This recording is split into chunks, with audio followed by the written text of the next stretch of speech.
The Good Reading Podcast is brought to you by Luxury, the monthly book subscription that pairs a new release book with a pampering gift delivered to your door. There are new books every month and 9 genres to choose from. Why not spoil yourself or give the gift of a Luxury subscription today? Visit luxury.com.au to find out how. Scarlett falls to her knees and pulls a strange tool from the back pocket of her jeans. It's ancient looking, slightly rusted, has a long handle with a kind of flat foot on the bottom, which she inserts into the underside of the first step, and then uses to lever away the stone from its setting. She carefully removes a piece of stone and sets it behind her. A cold draft blows through the hole and Tallulah shivers slightly. I found this book, Scarlett is saying, as she slides her hand into the open hole in the staircase. A history of this house. And there was something in there about a secret tunnel, like an escape tunnel. Scarlett leans back and brushes some hair from her face. And lo and behold, she says to Tallulah, waving her arm across the opening. She was fucking right. Tallulah's mouth is hanging open. She stares into the hole and then up at Scarlett. Oh my God, she whispers. The dog has been snuffling at the pieces of stone and now passes Tallulah to peer down the hole, sniffing the air loudly. Want to come and have a look inside? Says Scarlett, turning on the flashlight on her phone. Hello and welcome to the Good Reading Podcast. My name's Greg Dobbs. Lisa Jewell is the best-selling author of 19 works of fiction, ranging from comedy romance right through to crime thrillers and everything in between. Today I'm talking with Lisa Jewell about her latest thriller, The Night She Disappeared. Lisa, welcome to the Good Reading Podcast. Hi, thank you for having me. Lisa, if we're talking about genres of fiction, you're quite hard to pin down. You started your career writing comedy romance and stories about contemporary relationships. Is that a genre? I'm not sure. In 2008, you were awarded the Melissa Nathan Award for Comedy Romance for your novel 31 Dream Street. But The Night She Disappeared is a rather disturbing and very dark psychological thriller. What happened? Well, what happened? Well, I think the main thing to point out is that what happened has happened over a course of a 25-year career. So there wasn't a moment of like, oh my God, Lisa Jewell just wrote a really dark psychological thriller. So basically, if you've been reading me from the get-go, if you've been reading me from 1999 when my first novel came out, which was called Rouse Party, and you've been reading a book a year every year until now, you probably wouldn't even notice the changes as they happened, because there was never a dramatic change. It was just always, even with my romantic comedies, there was always dark stuff going on in there. I wasn't scared to talk about depression or suicide or abortion or, there was all sorts of dark things going on inside those romantic comedies. And a lot of the fact that they were viewed as romantic comedies was in the way that they were published, because, you see what you were saying, is that a genre? Or certainly in the UK, it was called chick lit at the time, and that was very much where I fitted into the market, and very much where my publishers wanted me to fit into the market. But yeah, so I was already being quite dark inside that genre, and then I started writing my first novel when I was 26 years old, and within these sort of 25 years of my writing career, I've become a mature woman. I've had children. I've experienced loss. My life has changed, things have moved on, and I think it's a lot to do with confidence, actually. I think what's actually happened is with every book I've written, I've become more and more confident to move away from how I was originally perceived and just to ramp up the darkness in the books, because that's always been the genre that I've liked reading. So yeah, just with each book, I've incrementally just sort of pushed away from the relationship aspect of the novels, got rid of some of the jokes, made it sort of slightly less lightweight in ways, and then just ramped up the darkness and then introducing dead bodies and what have you, sort of here and there. So yeah, it's been a very gradual process that's brought me from there to here.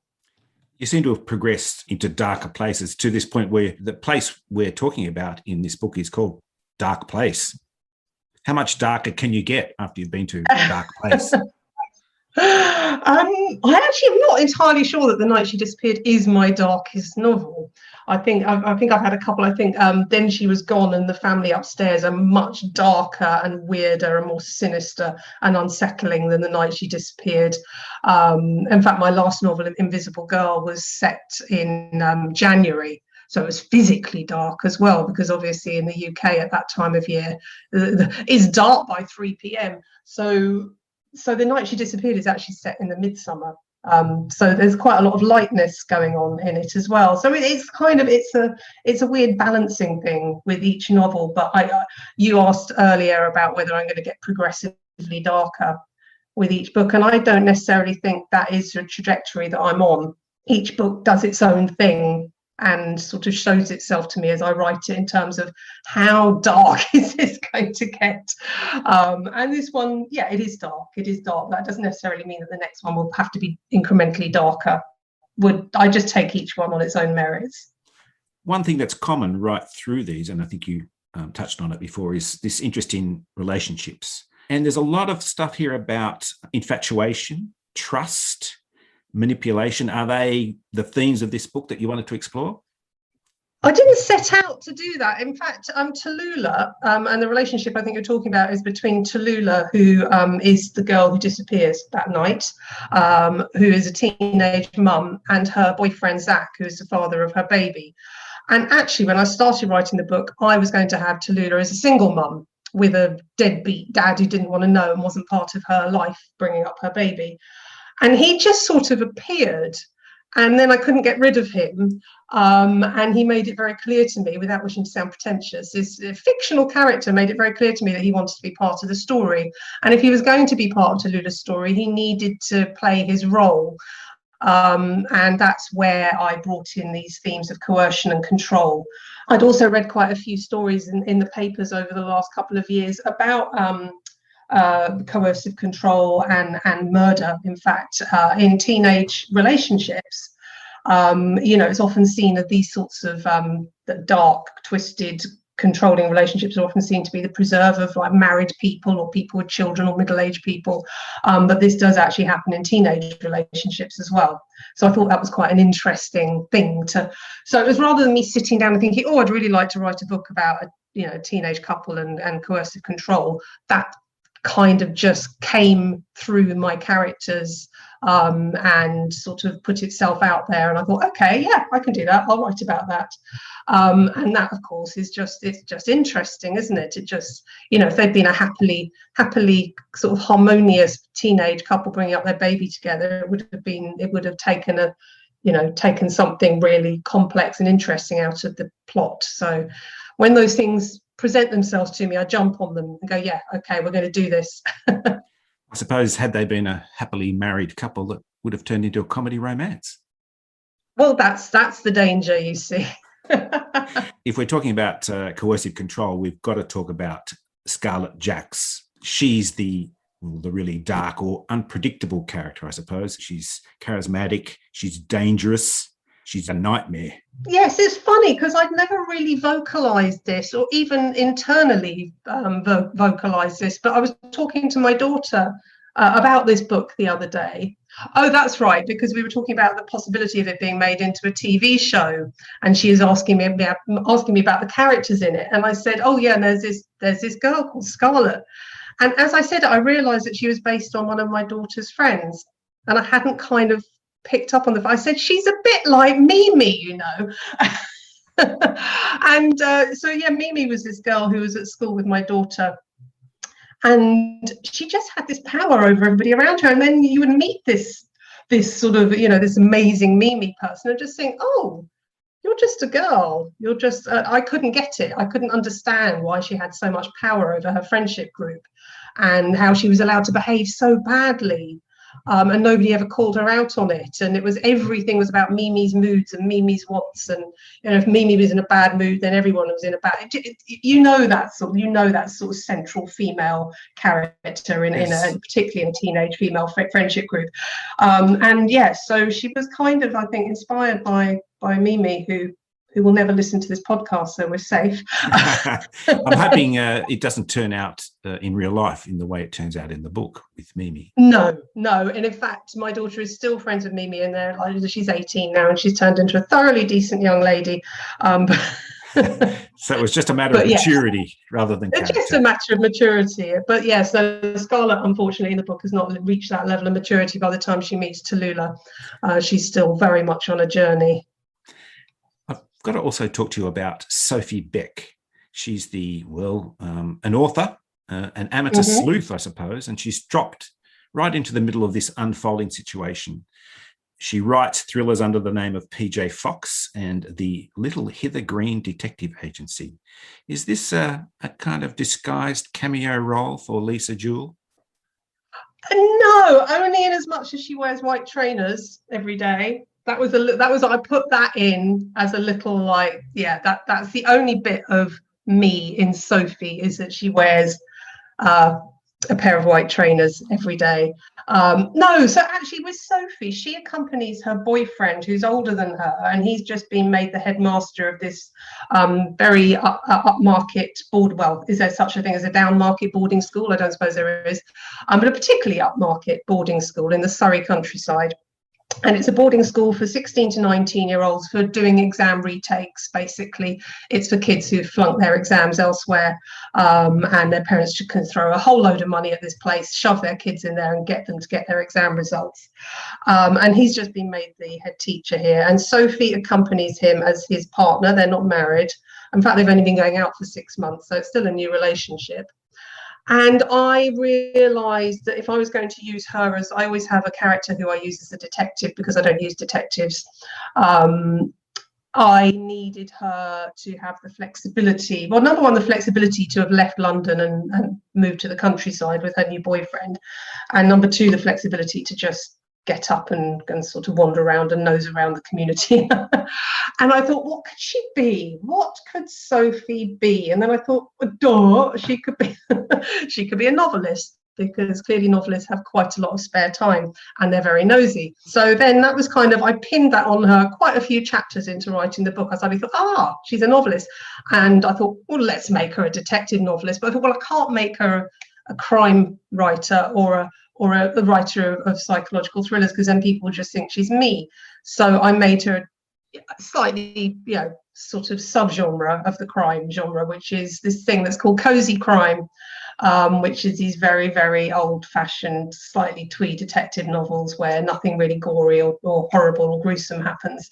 So that's how Sophie came to be, and it actually worked out brilliantly in the end in terms of the relationship between one of her novels and the events of the book, which I can't talk about without giving away spoilers. Of course. But, yes. And Sophie is actually the catalyst for, I guess, the reawakening of this mystery.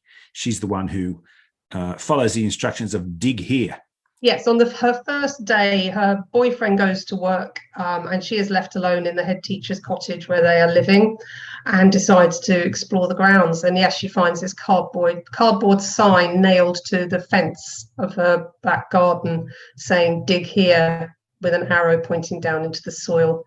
And she goes and gets a trowel and she digs, and that's where. So it's kind of like a cold case, because Tallulah, when the book starts, Tallulah's been missing for a year. Tallulah and Zach have both been missing for a year, and the investigation, the police investigation, has run out of budget. They're not really investigating it anymore, then Sophie literally unearths something from her back garden that brings the case back up into the light, gets the detectives back on the scene.